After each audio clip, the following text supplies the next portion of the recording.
नमस्कार. आज मोठ्या प्रमाणात विद्यार्थी प्रतिनिधी इथं आलेले आहेत. याचं प्रयोजन काय आहे?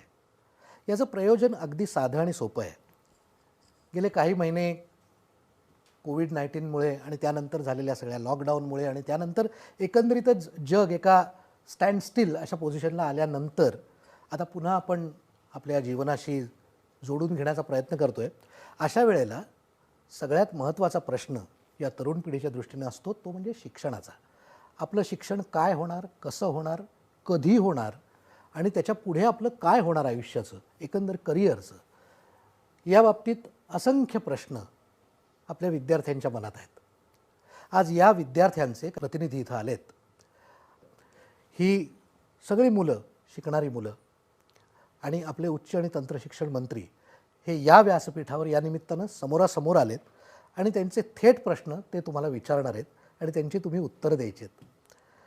मी सुरुवात करताना तुम्हाला एक विचारू इच्छितो की या सगळ्या काळामध्ये किंवा त्याही आधी जेव्हापासून तुम्ही या पदाचा कार्यभार घेतलात त्यानंतर अनेक नवीन नवीन योजना तुमच्या मनात येत असतील, अनेक नवीन काही कार्य करायची तुम्ही ठरवली असतील, प्लॅन असतील. पण नेमका कोविड काळ सुरू झाल्यानंतर मार्च नंतर नेमकं पहिलं तुम्हाला जे चित्र दिसलं किंवा तुम्हाला जे तुम्ही इमॅजिन केलं की आता काय होणार ते नेमकं काय होतं आणि त्यापेक्षा किती वेगवेगळ्या गोष्टी घडत गेल्या?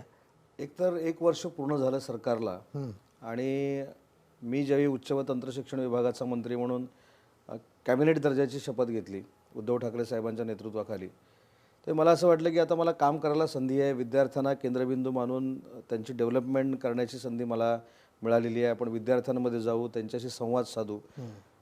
आणि मागच्या कालावधीमध्ये मी वाईट झालं असं म्हणणार नाही कोणाकडनं, पण जे काही होऊ शकलं नाही ते ह्या विद्यार्थ्यांसाठी करू असं एक डोक्यात घेऊन मी कामाला सुरुवात केली. जेमतेम 3 महिने आम्ही काम करू शकलो आणि 23 मार्चला विधानसभेचं अधिवेशन सुरू असताना मुख्यमंत्री महोदयांनी जाहीर केलं की कोविड-19 म्हणजे करोना हा भारतामध्ये सुद्धा येतो आहे आणि त्याच्यामुळे लॉकडाऊन झालं पाहिजे.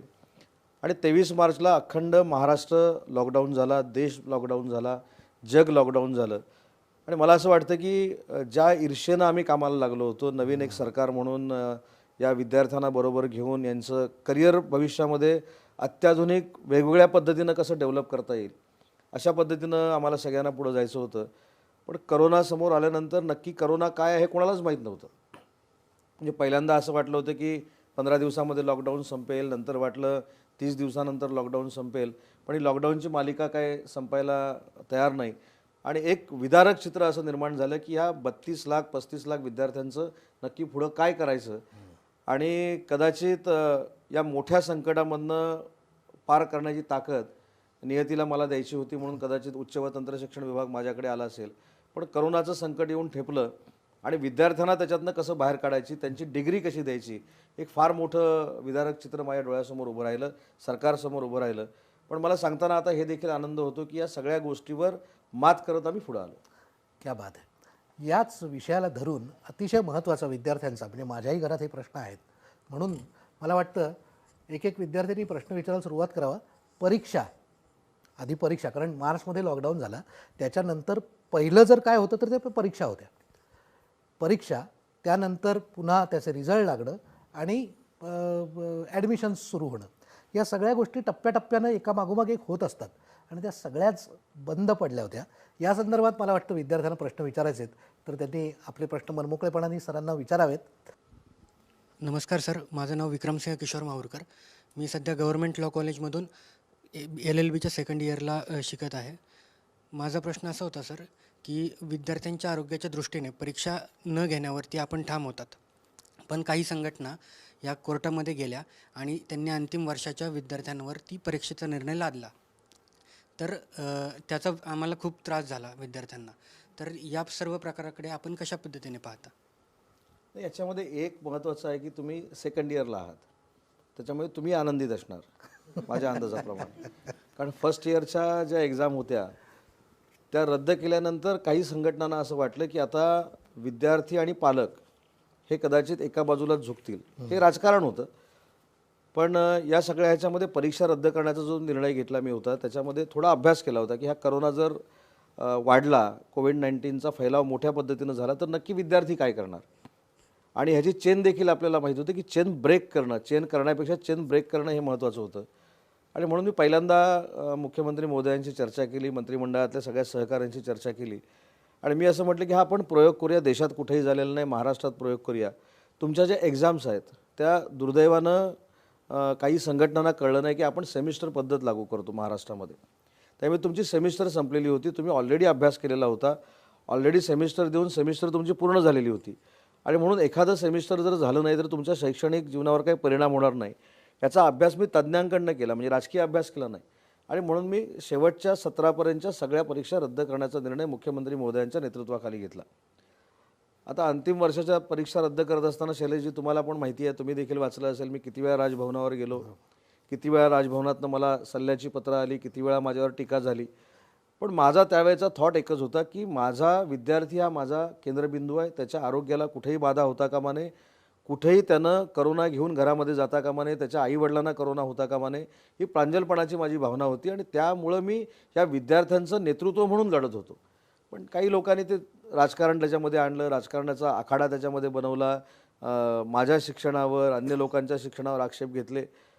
मुद्दा एकच राहतो की ज्यावेळी 32-35 लाख विद्यार्थ्यांचा विचार करणारा प्रतिनिधी म्हणून मी प्रमुख असतो आणि करोनासारखा ज्यावेळी आजार येतो तर मला असं वाटतं की आजही मला जरी कोणी झोपेत विचारलं की तू परीक्षा रद्द करायचा निर्णय घेतलेला योग्य होता की अयोग्य होता, तर तो त्यावेळी मी पण सांगितलेला मी योग्य होता, आताही सांगतो योग्य होता आणि भविष्यामध्ये सुद्धा जरी मला कोणी विचारलं की या सालामध्ये जर परीक्षा घेतल्या नव्हत्या त्याचा निर्णय तुला मान्य होता की नव्हता, तरी पण मी सांगेन तो मला मान्य होता आणि तो योग्यच होता. आणि विद्यार्थ्यांच्या आरोग्याच्या दृष्टीनं कुठचीही उपाययोजना त्यावेळी आपल्याकडे निर्माण झालेली नव्हती दुर्दैवानं. एवढ्या स्वॅब टेस्ट करण्याची यंत्रणा नव्हती, प्लाझ्मा सेंटर्स नव्हती, डॉक्टर्स घाबरलेले होते, नर्सेस घाबरलेल्या होत्या आणि अशावेळी विद्यार्थ्यांना डायरेक्ट आणून कोविडच्या तोंडामध्ये देणं हे मला पसंत नव्हतं आणि म्हणूनच आम्ही निर्णय घेतलेला होता. नमस्ते सर, माझं नाव वैभव प्रकाश राजम. मी गव्हर्नमेंट लॉ कॉलेजचा फायनल इयरचा LLBचा विद्यार्थी आहे. सर, माझा प्रश्न असा आहे की ही जी अभूतपूर्व परिस्थिती अनप्रेसिडेंटेड ज्याला आपण म्हणतो ती निर्माण झाली होती या काळामध्ये आणि पालकांच्या मनामध्ये, विद्यार्थ्यांच्या मनामध्ये आणि एक संभ्रमाचं वातावरण निर्माण झालं होतं. तसं मला तुम्हाला हे विचारायचं आहे की तुमची मनस्थिती काय होती या काळामध्ये, मानसिकता काय तयार झाली होती? कारण की ही खरोखर आपलं हे सरकार किंवा याच्या आधी आलेलं कुठलंही सरकार यांनी ही परिस्थिती कधीच अनुभवली नव्हती. अभूतपूर्व होतं हे सर्व. परिस्थिती अशी होती की नक्की निर्णय काय घ्यायचा हा प्रश्न होता आणि निर्णय घेतल्यानंतर तो जर चांगला निघाला तर त्याचं श्रेय घेणारे अनेक लोक असतात, पण तो जर वाईट निघाला किंवा त्याचे परिणाम झाले तर सगळ्यांनी सांगितलं असतं की याची आगाऊगिरी नडली, यानं आगाऊपणा केला म्हणून हे सगळं झालं. ह्या दोन बाजू होत्या. एकीकडून तुम्ही UGCचं जे सांगताय, UGC नक्की काय आहे हे देखील महाराष्ट्राला आणि देशाला कळलं पाहिजे. UGC ही ह्या सगळ्या महाविद्यालयांना, युनिव्हर्सिटींना क्लब करून त्यांना गाईडलाईन देणारी एक एजन्सी आहे. म्हणजे गाईडलाईन देते, ती कंपल्शन कधी करत नाही. परंतु या वर्षी म्हणजे 2020 सालामध्ये जसं अभूतपूर्व करोना आला तसे अभूतपूर्व निर्णय UGCनं घेतले. UGCनं युनिव्हर्सिटीला गाईडलाईन द्यायच्या अगोदर डायरेक्टिव्ज द्यायला सुरुवात केली आणि त्याच्यामध्ये महाराष्ट्र होता. UGCनं 6 एप्रिलला काय सांगितलं की करोना फार मोठ्या पद्धतीनं देशामध्ये फैलावतो आहे, त्याच्यामुळं सरकारनं आणि युनिव्हर्सिटीनं निर्णय घेऊन परीक्षा रद्द करण्याचा जरी निर्णय घेतला तरी चालेल आणि तोच कागद डोळ्यासमोर ठेवून मी निर्णय घेतलेला होता. दुसरा एक UGCचा निर्णय आला अंतिम वर्षाची परीक्षा रद्द करायच्या अगोदर की राज्य शासनानं ठरवावं काय करावं आणि राज्य शासनानं ठरवल्यानंतर कदाचित UGCला देखील वाटलं असेल की हा महाराष्ट्राचा पॅटर्न जो आहे विद्यार्थ्यांच्या संरक्षणाचा, आरोग्याच्या दृष्टीनं प्रिकॉशन घेण्याचा, हा कदाचित अख्ख्या देशामध्ये वापरला जाईल आणि काही लोकांच्या अस्तित्वाला धोका निर्माण होईल आणि म्हणून UGCनं पुन्हा एकदा पत्र पाठवलं आणि सांगितलं की शेवटच्या वर्षाच्या एक्झाम घेतल्या गेल्या पाहिजे. त्याच्यात LLBच्या पण होत्या.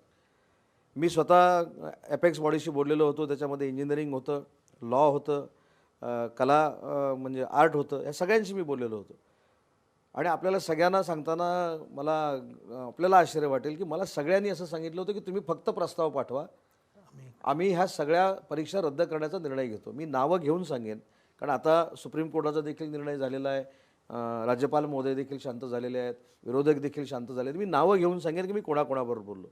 परंतु हे सगळं झाल्यानंतर या UGCच्या निर्णयाच्या विरोधात आदित्य ठाकरे साहेबांच्या नेतृत्वाखाली युवासेना सुप्रीम कोर्टामध्ये गेली की UGCचा हा निर्णय रद्द करा. परंतु सुप्रीम कोर्टानं काय निर्णय दिला आपल्या सगळ्यांना माहिती आहे आणि सुप्रीम कोर्टाच्या निर्णयामुळं लोकशाहीचा आदर आपण करतो, त्याच्यामुळे ह्या एक्झाम घ्याव्या लागल्या. पण एक्झाम घेताना देखील मला तुम्हाला सांगताना आनंद होतो आहे की ज्या ऑफलाईन एक्झाम घेतल्या गेल्या त्या 4.5 लाख विद्यार्थ्यांच्या ऑफलाईन एक्झाम घेतल्या गेल्या आणि 4.5 लाखामधला एकही विद्यार्थी हा करोना बाधित झाला नाही.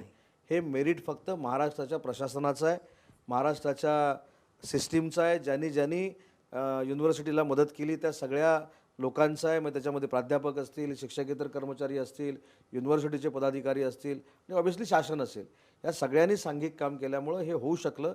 देशात हे कुठेही झालेलं नाही. क्या बात आहे. याच संदर्भामध्ये जे आपण UGC बद्दल म्हणालात किंवा याबरोबरच इंजिनिअरिंगच्या सुद्धा परीक्षा आणि त्याच्या शेवटच्या वर्षीच्या, कारण म्हणजे मी असं वाचलेलं पाहिलेलं आठवतं आहे मला की कोविड इंजिनियर आम्हाला व्हायचं नाही असा एक मध्येच हे उठवली गेली होती. या सगळ्या आरोपांना किंवा या सगळ्या परिस्थितीला तोंड देताना मुख्य विचार जरी त्या विद्यार्थ्यांच्या हेल्थचा असला, त्या पलीकडे तुम्हाला काही दिसत नसणार हे मला मान्य आहे. पण आपल्याही राजकीय भवितव्याचा किंवा आपल्याही सामाजिक क्षेत्रामध्ये आपल्यावर त्या निमित्ताने काही चिखलफेक केली जाते असा कधी विचार आला नाही त्यावेळेस मनात? मला असं वाटतं की जून महिन्यामध्ये मी एक FB लाईव्ह केलं आणि त्याच्यामध्ये मी असं सांगितलं होतं की विद्यार्थ्यांना सांभाळत असताना किंवा विद्यार्थ्यांचं करिअर जपत असताना माझं राजकीय अस्तित्व देखील मला पणाला लावायला लागलं तरी मी लावायची माझी तयारी आहे आणि त्या उद्देशानंच मी काम करत होतो. कारण माझ्यासमोर पण जे टार्गेट होतं सर्टिफिकेट, मला असं वाटतं की विद्यार्थ्याच्या पालकांच्या मनामध्ये कुठचीही शंका नव्हती सर्टिफिकेटबाबत. पण पॉलिटिकली विरोध करायचा म्हणून काही लोक जे सांगत होते की सर्टिफिकेटवर कोविड बॅच येईल आणि हे तर मला असं वाटतं की त्या विद्यार्थ्यांचं खच्चीकरण होतं. मी सांगितलं होतं जरी परीक्षा झाली तरीसुद्धा त्याच्यावर कुठं कोविड बॅच म्हणून येणार नाही आणि परीक्षा झाली नाही तरीसुद्धा कोविड बॅच म्हणून येणार नाही. परीक्षा ज्यावेळी घ्यायची नव्हती त्यावेळी आम्ही एक अंदाज केला होता की जवळजवळ 88 ते 89% रिझल्ट लागेल. सुप्रीम कोर्टाच्या निर्णयानंतर परीक्षा झाली, त्याचा ॲव्हरेजली प्रत्येक युनिव्हर्सिटीचा निकाल हा 94% लागला MCQ पद्धतीचा. आणि ह्या सगळ्यांचं सर्टिफिकेट मी स्वतः प्रेस कॉन्फरन्स घेऊन दाखवलं आहे. मागच्या वेळी जे मार्कशीट दिलेलं होतं, मागच्या वेळी जे सर्टिफिकेट दिलेलं होतं तसंच सर्टिफिकेट, त्याच्यात कुठेही बदल नाही. हे सर्टिफिकेट देणारं देशातलं पहिलं राज्य हे महाराष्ट्र आहे आणि आमची सर्टिफिकेट्स देखील पोहोचली, आमची मार्कशीट देखील पोहोचली. आता मला वाटतं तन्मय, तुम्हाला काही प्रश्न आहे प्लीज विचारा. हो सर. माझं नाव तन्मय रघुनाथ कुमकर आहे. सर मी घनश्यामदास सराफ कॉलेजमधून माझं ग्रॅज्युएशन म्हणजे BCOMमधून पूर्ण केलेलं आहे सर. सर माझा प्रश्न आहे तुमच्यासाठी की ग्रामीण विभागातील आणि शहरी विभागातील विद्यार्थ्यांना समान दर्जाचे शिक्षण मिळते का? आणि मी आता ऐकलं की डिजिटल माध्यम निघाले आहेत, त्या डिजिटल माध्यमाचा वापर तुम्ही कशा प्रकारे कराल, म्हणजे धोरणं काय वापराल तुम्ही त्यासाठी? नाही, हा खरोखरच महाराष्ट्राच्या दृष्टीनं अतिशय महत्त्वाचा प्रश्न आहे की आज आपण मुंबईच्या मुलांकडे बघतो, पुण्याच्या मुलांकडे बघतो किंवा मोठ्या मोठ्या आपल्याकडे ज्या महाराष्ट्रामध्ये मेट्रो सिटीज आहेत त्यांच्याकडे बघतो आणि ग्रामीण भागातली मुलं त्यांच्याकडे बघत असताना एक कुठेतरी मनाशी एक न्यूनगंड बाळगतात की मुंबईमध्ये असं एज्युकेशन मिळतं, तसं एज्युकेशन मिळतं. मुंबईतल्या जरी शासकीय इंजिनिअरिंग कॉलेजमध्ये तेच एज्युकेशन मिळत असेल आणि औरंगाबादच्या किंवा त्या ग्रामीण भागामध्ये जरी तेच मिळत असेल तर त्या विद्यार्थ्यांचं म्हणणं असतं की इकडे जी क्वालिटी आहे ती आम्हाला मिळत नाही. पण हा गैरसमज आहे. आपण ज्यावेळी कामाला सुरुवात केली त्याचा बेसच हा होता की जे मुंबईमध्ये शिक्षण मिळतं आहे तेच ग्रामीण भागामध्ये मिळालं पाहिजे. म्हणून मगाशी ज्यावेळी काही मंडळींशी आमची चर्चा झाली आणि त्यांनी मला एक प्रश्न विचारला की ऑनलाईन एज्युकेशन सिस्टीम म्हणजे नक्की काय आहे किंवा ऑनलाईन एज्युकेशन सिस्टीम करणार म्हणजे तुम्ही काय करणार. तर आपल्याला माहिती पाहिजे की आपल्या सगळ्या महाराष्ट्रातला रुरल एरिया म्हणजे गडचिरोली आणि चंद्रपूर. ऑनलाईन एज्युकेशन जर सुरू केलं पाहिजे आणि ते सक्सेसफुली जर त्याची अंमलबजावणी झाली पाहिजे तर हा प्रयोग आपण गडचिरोलीमध्ये सुरू करावा असं माझ्या डोक्यात आलं. आणि पहिला ऑनलाईन एज्युकेशन सुरू करण्याचे 2 जिल्हे जे मी निवडले ते गडचिरोली आणि चंद्रपूर निवडले आणि तिथे डेटा सेंटर उभं केलं. त्यावेळी माझ्यावर काही लोकांनी शंका की म्हणजे माझ्या अधिकाऱ्यांनी देखील सांगितलं की साहेब तुम्ही हे धाडस करताय. बट मी त्यावेळी हेच विचारलं की फक्त शिकण्याचा अधिकार हा शहरातल्या विद्यार्थ्यांना आहे का, ग्रामीण भागातल्या पण विद्यार्थ्यांना आहे. आणि तुम्हाला आश्चर्य वाटेल की ज्या ऑनलाईन एक्झाम झाल्या त्या सगळ्यात तक्रार नसलेली ऑनलाईन एक्झाम जर कुठे झाली असेल तर ती गडचिरोली आणि चंद्रपूरमध्ये झाली, म्हणजे गोंडवाना विद्यापीठामध्ये झाली.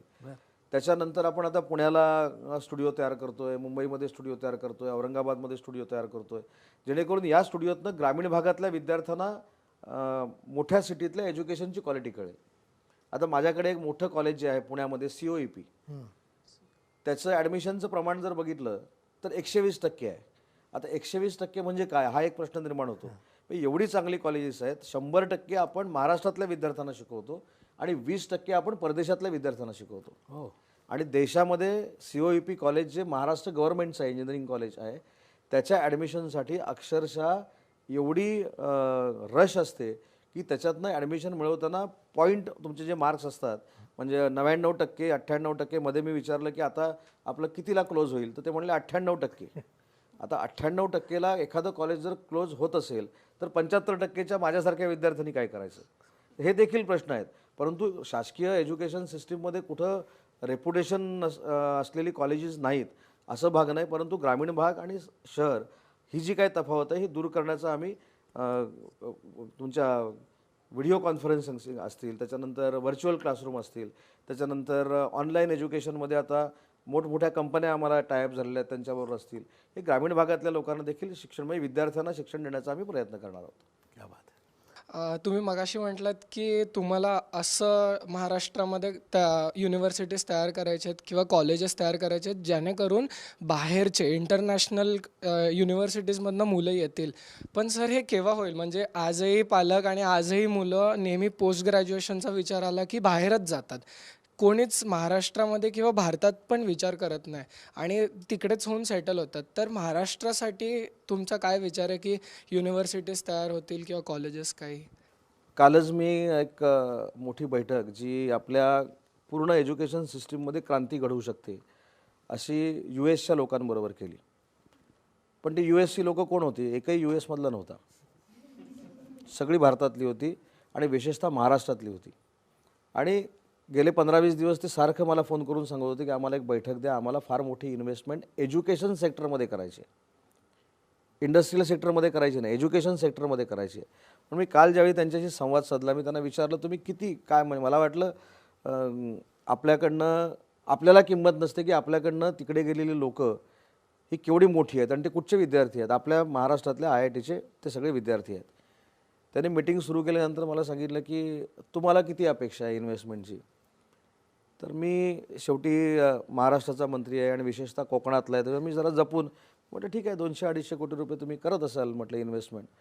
देशपांडे नामक महाराष्ट्रीयन माणसानं मला सांगितलं की महाराष्ट्रामध्ये आम्ही दुसऱ्या राज्यांचा पण विचार करतो आहे, आम्हाला एवढी मोठी युनिव्हर्सिटी करायची आहे, इंटरनॅशनल युनिव्हर्सिटी करायची आहे, त्याच्यामधनं हे PGचे आणि सगळे प्रश्न सुटणार आहेत, याच्यामध्ये 7,000 कोटीची आम्हाला इन्व्हेस्टमेंट करायची आहे.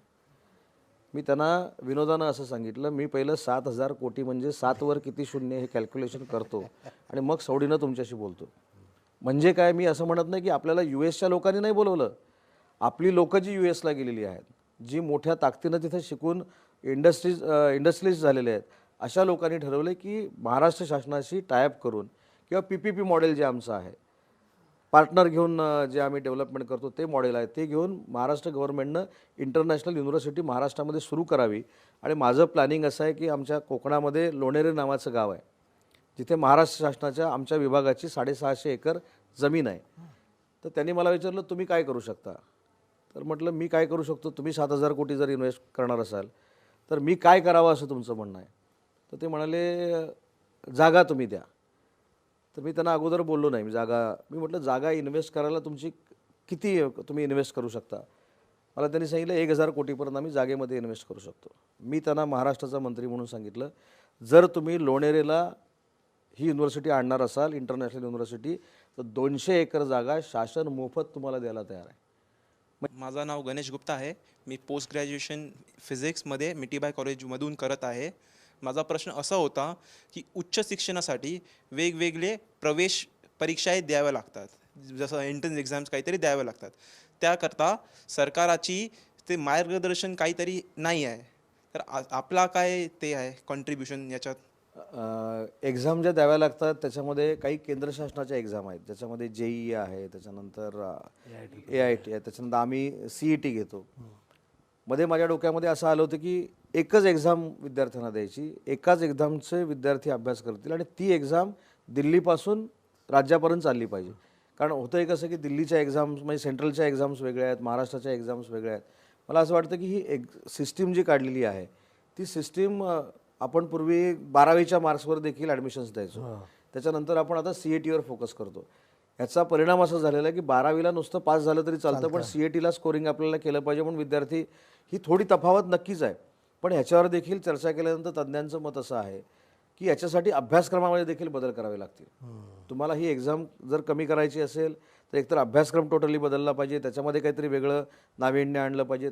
हे दोन्हीवर डिपेंड आहे. म्हणजे CATची एक्झाम घेताना जो तुमचा सिलेबस असतो हा टोटली वेगळा आहे आणि 12वीचा सिलेबस हा टोटली वेगळा आहे. तर मर्जिंग सिस्टीम जी आता नवीन आली, मर्जिंग एज्युकेशन जे आलेलं आहे, त्या बाबतीत जर करायचं झालं तर आता CAT सारखी एक्झाम रद्द करू हे म्हणणं फार मोठं धाडसाचं आहे, ते करू शकत नाही. पण ह्याच्यातनं काहीतरी एकाच एक्झामचा पर्याय काढून ती एक्झाम दिल्लीपर्यंत सेंट्रलपर्यंत चालू शकते का, हा मार्ग काढण्याचा महाराष्ट्र गव्हर्नमेंटचा प्रयत्न आहे. नमस्कार सर, माझं नाव ओमकार दळवी आहे. I am a 4th year student from Sardar Patel institute of technology. Sir, माझा इंजिनिअरिंग रिलेटेड प्रश्न आहे की म्हणजे आम्ही जेव्हा अभ्यास करतो तेव्हा आमचे फंडामेंटल्स खूप क्लिअर असतात सगळ्या सब्जेक्ट बाबत, पण जेव्हा आम्ही बाहेर निघून इंडस्ट्रीमध्ये जातो तेव्हा आम्ही बघतो की जे नवीन नवीन टेक्नॉलॉजीज आहेत आणि जे आम्हाला शिकवलं जातं आमच्या एज्युकेशन सिस्टममध्ये त्याच्यामध्ये एक गॅप दिसून येतो. मग हा जो गॅप आहे तो भरून काढण्यासाठी तुम्ही कुठल्या स्टेप्स घेणार आहात? नाही, हा एक महत्त्वाचा प्रश्न आहे की शिकून बाहेर पडल्यानंतर म्हणजे डिग्री मिळवल्यानंतर मी कुठे नोकरी करणार आहे हे तुमच्यापेक्षा सगळ्यात जास्त टेन्शन हे पालकांना असतं. आणि त्याच्यामधनं विद्यार्थी म्हणजे तो बाहेर आलेला जो तरुण असतो तो डिप्रेशनमध्ये जाऊ नये, डिप्रेस होऊ नये, हा पालकांचा प्रयत्न चालू असतो. एक महत्त्वाचा निर्णय हा या 8 महिन्यामध्ये राहिला येतो, पण आम्ही 2-4 महिन्यामध्ये नक्की घेणार आहोत. इंडस्ट्री आणि उच्च व तंत्रशिक्षण विभाग हे आम्ही टायअप करणार आहोत. म्हणजे आता टाटाचा एखादा प्रोजेक्ट आहे, तो पुण्यामध्ये पिंपरी चिंचवडला प्रोजेक्ट आहे, तर त्याच्या आजूबाजूची जी कॉलेजेस आहेत त्यांना उगाचच विद्यार्थी न येणारे कोर्सेस देण्यापेक्षा टाटाना सांगून त्यांच्याशी टायअप करायचं आणि ते विद्यार्थी जे बाहेर येतील ते कॅम्पस इंटरव्ह्यू घेऊन त्यांच्याकडेच नोकरीला लावायचे. ही प्रायव्हेट इंडस्ट्री आहे, त्यांच्यावर आम्ही टायअप करतो आहे. आणि त्याच्यामध्ये दुसरा एक प्रयत्न असा करतो आहे की जेवढे हे मोठमोठे इंडस्ट्रियलिस्ट आहेत त्यांना आम्ही आमच्या विभागामध्ये घेतो आहे. आता काल की परवा तुम्ही वाचली असेल बातमी, मला माहीत नाही, की जेवढ्या मोठ्या इंडस्ट्रीज आहेत म्हणजे किर्लोस्कर आहेत, किर्लोस्करनं आम्ही कराडचं कॉलेज दत्तक म्हणून दिलं. त्याच्यानंतर निरंजन हिरानंदानी आहे, त्यांना आम्ही VGTI आमचं दत्तक म्हणून दिलं. म्हणजे त्यांनी काय करायचं तर ह्या सगळ्या कॉलेजेसची आर्थिक स्थिती जी आहे ही काही बळकट करायची आवश्यकता नाही, पण त्यांच्या ज्या इन्स्टिट्यूट आहेत त्यांचं आणि या एज्युकेशन आमच्या इन्स्टिट्यूटचं हे टायअप करून जास्तीत जास्त चांगलं ज्ञान त्यांनी शासकीय महाविद्यालयामध्ये किंवा इंजिनिअरिंग कॉलेजमध्ये द्यावं म्हणून ह्या इंडस्ट्रीजना आम्ही बरोबर घेतलेत. आणि दुसरी त्यांची सगळ्यात महत्त्वाची जबाबदारी की त्या कॉलेजमधनं बाहेर पडणारा विद्यार्थी ह्याला जॉब तुम्ही कसा मिळवून देणार आहेत, त्यासाठी 8 इंडस्ट्रियलिस्टची आम्ही कमिटी केली आणि त्यांनी एक कॉलेज दत्तक घेतलेलं आहे. हो, अजून कोणी आहे? हां, प्लीज गो अहेड.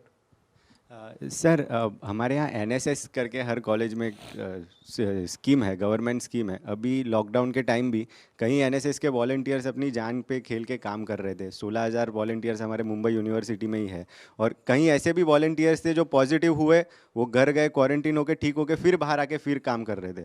तो सर, इतनी ताकतवर ऊर्जा है, उसके लिए सर आपके माइंड में कोई ऐसा सोल्यूशन या कोई ऐसा डिरेक्शन? नाही, या कार्यक्रमाच्या निमित्तानं त्या NSSच्या सगळ्याच विद्यार्थ्यांना मी धन्यवाद देतो मनापासून. कारण पोलिसांबरोबर पोलीस मित्र म्हणून काम करण्याचं काम देखील NSSच्या विद्यार्थ्यांनी केलं. जवळजवळ 3.5 लाख विद्यार्थ्यांनी महाराष्ट्रातल्या, म्हणजे तुमचे 16,000 असतील, पण पुणा बिणा ह्या भागामध्ये सगळे विद्यार्थी रस्त्यावर उतरलेले होते. एवढंच नाही तर स्वॅब टेस्टिंग ज्यावेळी घाबरत होते, म्हणजे ब्रदर आणि नर्स करायला ज्यावेळी घाबरत होते, सिस्टर करायला, त्यावेळी NSSच्या विद्यार्थ्यांनी औरंगाबादला जी पहिली, म्हणजे मी पहिलं आणि देशातलं पहिलं हे का सांगतोय, महाराष्ट्र एवढ्या चांगल्या गतिमान पद्धतीनं काम करतोय की औरंगाबाद युनिव्हर्सिटीनं पहिलं स्वॅब टेस्टिंगचं लॅब निर्माण केली, देशातली पहिली. मग तिथे कोणच यायला तयार नाहीत. मग NSSचे विद्यार्थी मुंबईमध्ये आले, त्यांनी ट्रेनिंग घेतलं आणि औरंगाबादमध्ये पहिलं स्वॅब टेस्टिंग जे सुरू केलं ते NSSच्या विद्यार्थ्यांनी सुरू केलं. पोलीस मित्र म्हणून त्यांनी काम केलं. जिथे जिथे काही ठिकाणी आशा वर्कर आपल्याला माहीत नसेल, जे फ्रंट लाईनला काम करत होते, त्या जर कोविड बाधित झालं तिथे NSSच्या मुली जात होत्या ट्रेनिंग घेऊन. तर एवढं मोठं काम या 2020 सालामध्ये NSSच्या विद्यार्थ्यांनी केलेलं आहे आणि त्याच्यासाठी मी नवीन कमिटी बनवलेली आहे की NSSच्या विद्यार्थ्यांना अजून काय महाराष्ट्र शासनानं दिलं पाहिजे त्यासाठी. आणि म्हणून NSS हा जो घटक आहे हा फक्त 3.5 लाख विद्यार्थ्यांपर्यंत मर्यादित मला ठेवायचा नाही, तर NSSचा प्रत्येक विद्यार्थी प्रत्येक कॉलेजचा विद्यार्थी असला पाहिजे. अशा पद्धतीची आम्ही एक रचना करतो आहे, ज्याच्यातनं डिझास्टर मॅनेजमेंटच्या वेळी देखील या विद्यार्थ्यांचा आम्हाला उपयोग होईल आणि त्या पद्धतीनं कारवाई सुरू केली आपण. यात एक महत्त्वाची गोष्ट मला सांगायला आवडेल. NSSच्या विद्यार्थ्यांचं तर कौतुक आहेच, सरांनी पण ते केलंच. पण मला वाटतं आपल्या महाराष्ट्राच्या मंत्रिमंडळातले उदयजी सामंत हे एकमेव मंत्री आहेत जे स्वतः इतक्या क्रुशियल डिपार्टमेंटला हँडल करत होते. म्हणजे एक हेल्थ डिपार्टमेंट होतं, सुरक्षा होतं, तसंच शिक्षण हे फार महत्त्वाचं खातं होतं. पण ते स्वतः या काळामध्ये 2दा कोविडग्रस्त झाले होते आणि तरीही उदयजींनी त्यातनं बाहेर पडून सतत काम करत राहिलेच. आणि मला वाटतं तुमच्या युनिव्हर्सिटीजना भेट देणारे, महाराष्ट्रातल्या सर्व युनिव्हर्सिटीजना भेट देणारे आणि तिथल्या समस्या समजून घेऊन तिथे काही सोल्युशन्स देणारे असे एकमेव, त्याबद्दलचा अनुभव तुम्ही स्वतः सांगितला तर बरं होईल. नाही, आपल्याकडे 13 माहिती आहे तुम्हाला सगळ्यांना की 13 अकृषी विद्यापीठ आपल्याकडे आहेत. तर याच्यापूर्वीच्या किती मंत्र्यांनी विद्यापीठामध्ये जाऊन व्हिजिट केली मला माहिती नाही. जवळजवळ 15 वर्षात कुणीही शिक्षण मंत्री, तंत्र शिक्षण मंत्री त्या विद्यापीठांमध्ये गेले म्हणजे नव्हते. काही ठिकाणी तर मला असं सांगण्यात आलं की शरद पवार साहेबांनंतर 13ही विद्यापीठात गेले असतील मंत्री, पण एका विद्यापीठात गेले, तिकडे जाऊन आले. पण 13ही विद्यापीठामध्ये एका महिन्यामध्ये दौरा करणारा शरद पवार साहेबांनंतरचा मी पहिला मंत्री होतोय, त्या कुलगुरूंनी सांगितलं. म्हणजे ह्याचा अर्थ काय की मुंबईतच बसायचं आणि मार्गदर्शन युनिव्हर्सिटीला करायचं हे काही योग्य आहे असं मला वाटलं नाही. आणि म्हणून मी जाताना कुठे गेलो, सुरुवात देखील केली. म्हणजे मुंबईतल्या युनिव्हर्सिटीमध्ये पहिलं मी गेलो नाही, पहिलं मी गडचिरोलीच्या युनिव्हर्सिटीमध्ये गेलो आणि तिथे फायदा करून दिला. 12B तिथं नव्हतं. म्हणजे विद्यार्थ्यांचं ॲफिलिएशन झाल्यानंतर त्यांना सगळ्या ज्या फॅसिलिटीज लागतात त्या देण्याची यंत्रणा 12B तिथं नव्हती, ती आपण गेल्यानंतर तिथे केली. तर माझं म्हणणं आहे की गेलं पाहिजे, युनिव्हर्सिटीमधल्या देखील अडचणी बघितल्या पाहिजेत.